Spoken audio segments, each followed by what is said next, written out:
Hope you're having a good day today. Today I want to talk to you about sharing your genealogy, sharing the information that you've been putting in a lot of time trying to collect, and get members of the family interested in what you're doing. How do you go about doing that? Are you the type of person who prepares for a family reunion and your goal is to put together a really nice family chart to be able to have on display at the reunion?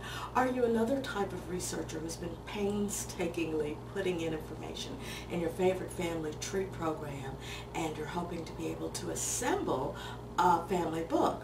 Quite a few programs have that feature and do allow you to put the information together in a family book that you can actually publish.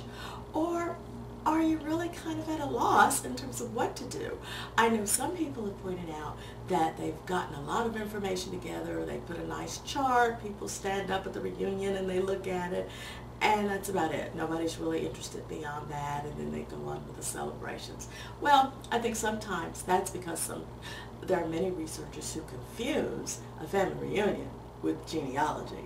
A family reunion is a gathering, a social event, whereas what you do in terms of collecting your history is something entirely different, and it is something, however, in which you hope to get family members engaged. So, what do you do to go about doing that, to get them interested in really reading what you've put together or looking at the same documents that have excited you, examining them, asking questions and thinking and really wondering how their story fits into it all? Well, perhaps it's time to really revisit what some of those options that are there for you, particularly because I hope that you're doing more than just collecting names. And I know many people are about the process of getting as many names into their family tree program as possible. But genealogy is not about going back as far as you can, as fast as you can. Take your time. What you want to do is to be able to tell the stories. And if you've put together that beautiful wall chart at the family reunion, does that wall chart tell the story? If you put together the book with the published feature on your family tree program, are you including basically names and dates, information on when Aunt Martha got married the first and the second time?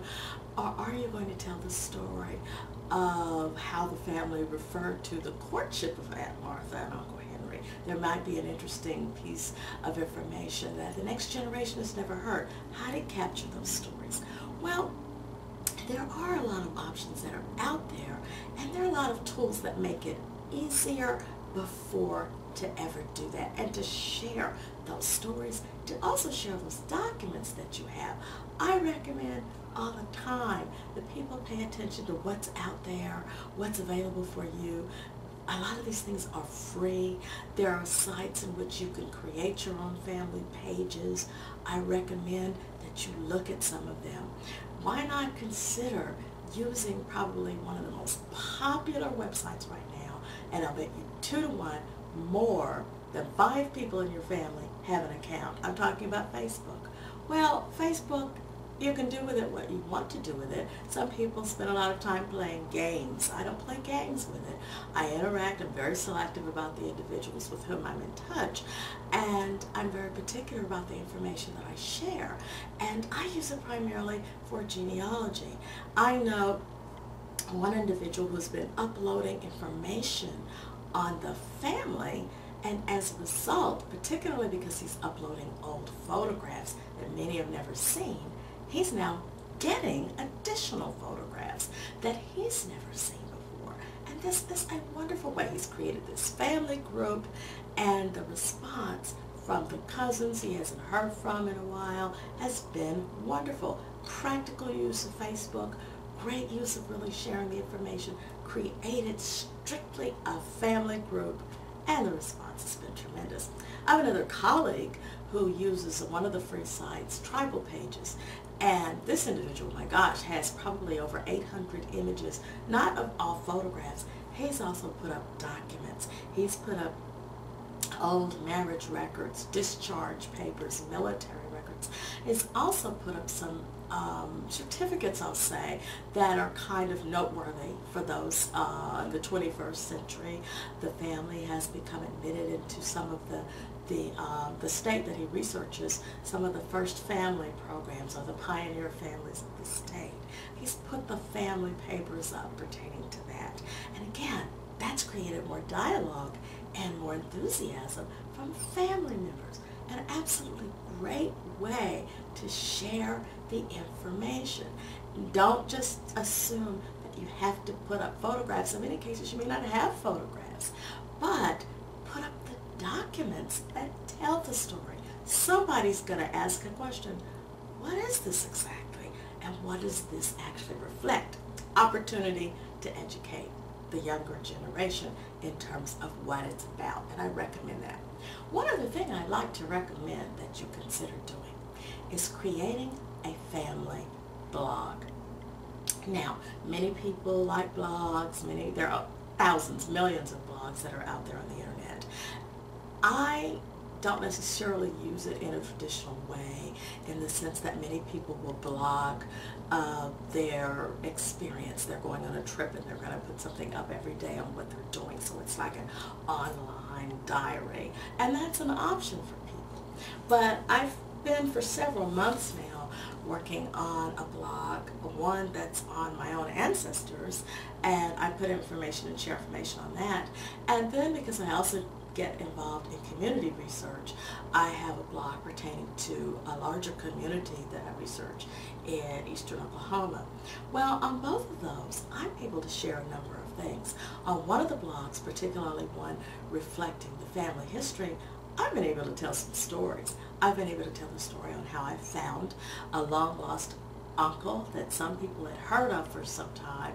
I had heard of in the 1990s, and was able to document how I was able to find him in the records. I found him in the census. I found military papers pertaining to him. Turns out he was a Civil War veteran as well. And that's a story to tell. How I found it is just as interesting. I interviewed my grandmother in 1977, a year or so before she died. And I just asked her a number of questions about her life growing up in the early 1900s in southwest Arkansas in Sevier County.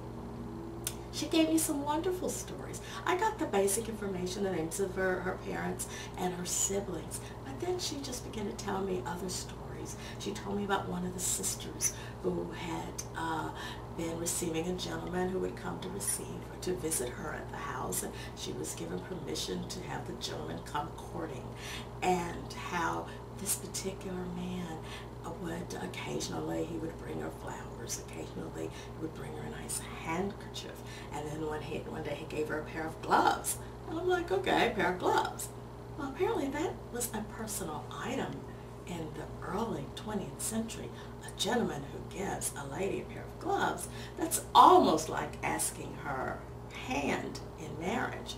But then Grandma dropped the bomb that the same sister surprised everybody and went off and married another man.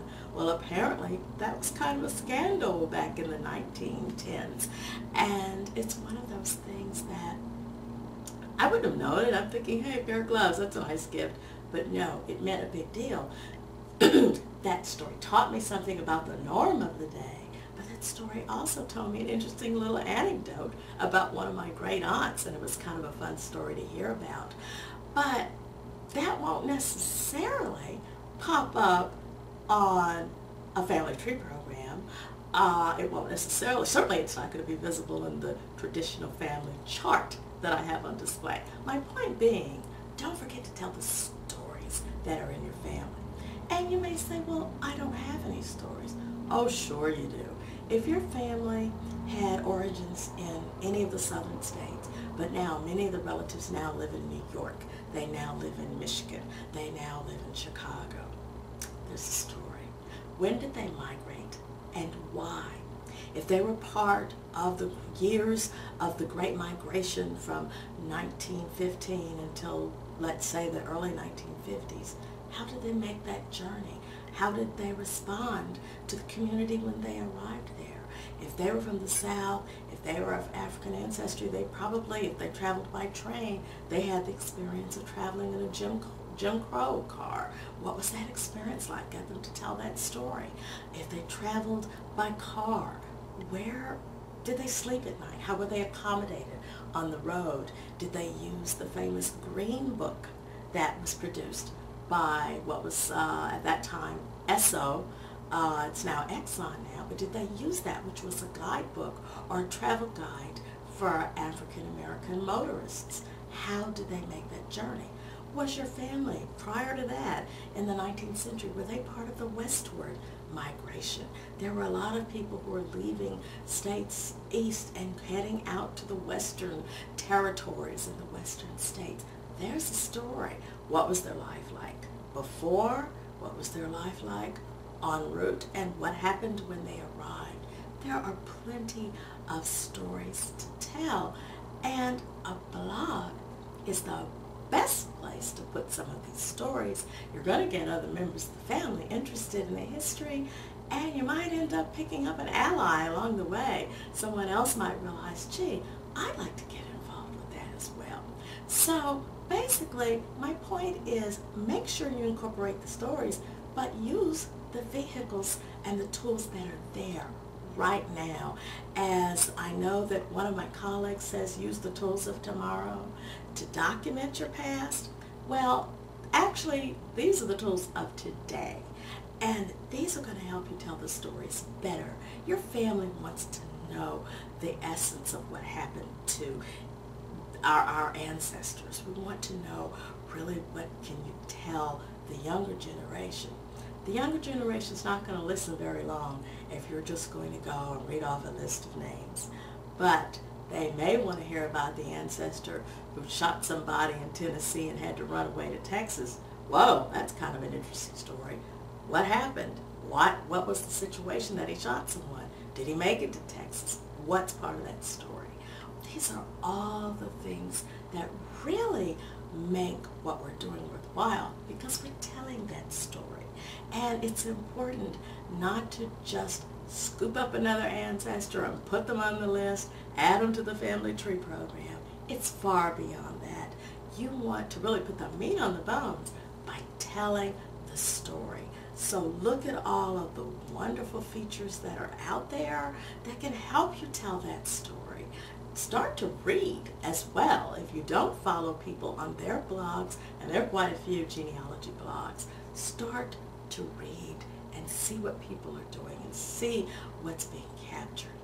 You will embark on a different journey.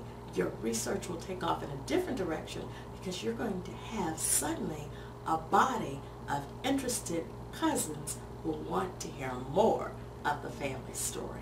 Anyway, that's it for today. Thanks for listening, and I'll see you next time. Bye-bye.